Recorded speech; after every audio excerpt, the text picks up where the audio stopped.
വളരെ പ്രിയപ്പെട്ട ഒരു ഉസ്താദിനോട് ഒരു ഭർത്താവ് എന്ന് പറയാം, ഉസ്താദ്,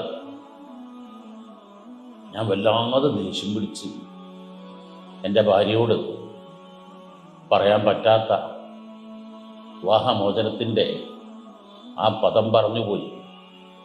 ഉസ്താദ് വളരെ ചെറിച്ച് ചോദിച്ചു, വല്ലാതെ ദേഷ്യം പിടിച്ചിരുന്നു ഉസ്താദ്? നല്ലോണം ദേഷ്യം പിടിച്ചു. നല്ലോണം ദേഷ്യം പിടിച്ചിരുന്നു ഉസ്താദ്. നല്ലോണം തലാക്ക് പോയിട്ടുണ്ടോ? എല്ലാവരും ആലോചിക്കേണ്ട ഒരു വസ്തുതയാണ്.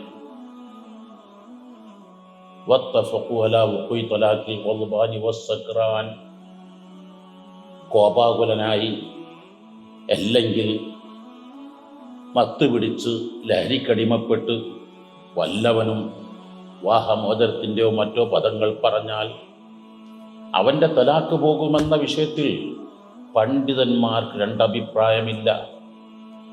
ശരിക്കും ശ്രദ്ധിക്കേണ്ട കാര്യങ്ങളാണ്. ദേഷ്യം, എല്ലാ നാശത്തിൻ്റെയും തുടക്കം ദേഷ്യമാണ്.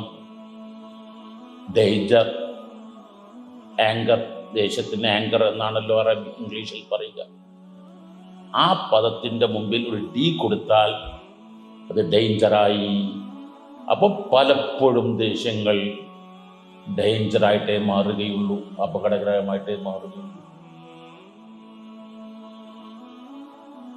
എന്തെങ്കിലും ചെറിയ നിസ്സാര വിഷയത്തിന് ദേഷ്യം പിടിച്ചാൽ അത് നിമിത്തം പല വലിയ വലിയ അപകടങ്ങൾ സംഭവിക്കുന്നത് പല കുടുംബങ്ങളിലും സാർവത്രികമാണ്. ഒരു സ്വഹാബി പ്രവാചക തിരുമേനി സ്വല്ലല്ലാഹു അലൈഹി വസല്ലം തങ്ങൾ ഒന്ന് പറഞ്ഞു, ദുല്ലനി അലാ അമലിൻ അദ്ഖുലു ബിഹിൽ ജന്ന യാ റസൂലല്ലാഹ്. തിരുദൂതരെ, സ്വർഗത്തിലേക്ക് കടക്കാൻ പറ്റിയ ഏറ്റവും നല്ലൊരു സൽക്കർമ്മം അവിടെ നിന്നോട് പറഞ്ഞെന്നാൽ. പ്രവാചക തിരുമേനി ആ ചോദ്യകർത്താവിനെ മനസ്സിലാക്കി. ലാ തഖ്ലബ്, നീ ജീവിതത്തിൽ ഒരിക്കലും ദേഷ്യം പിടിക്കില്ല എന്ന് പ്രതിജ്ഞ എടുത്താൽ മതി. ആ സ്വഹാബി ചോദ്യം വീണ്ടും ആവർത്തിച്ചു. പ്രവാചക തിരുമേനി പുതിയതൊന്നും നിർദ്ദേശിച്ചില്ല, ഇത് തന്നെ ദേഷ്യം പിടിക്കാൻ. മൂന്നാമതും അപ്പോഴാണ് ദേഷ്യമെന്ന് പറയുന്നത് എല്ലാ തിന്മകളുടെയും അപകടങ്ങളുടെയും നാശങ്ങളുടെയും താക്കോലാണ്. ആ താക്കോല് വെച്ചാൽ അത് ഒരു ബോംബ് സ്ഫോടനമാണ്. ആ സ്ഫോടനത്തിലൂടെ നശിക്കാത്തതൊന്നും ഉണ്ടാവില്ല. ആവശ്യമില്ലാതെ ആരും ദേഷ്യം പിടിക്കരുത്.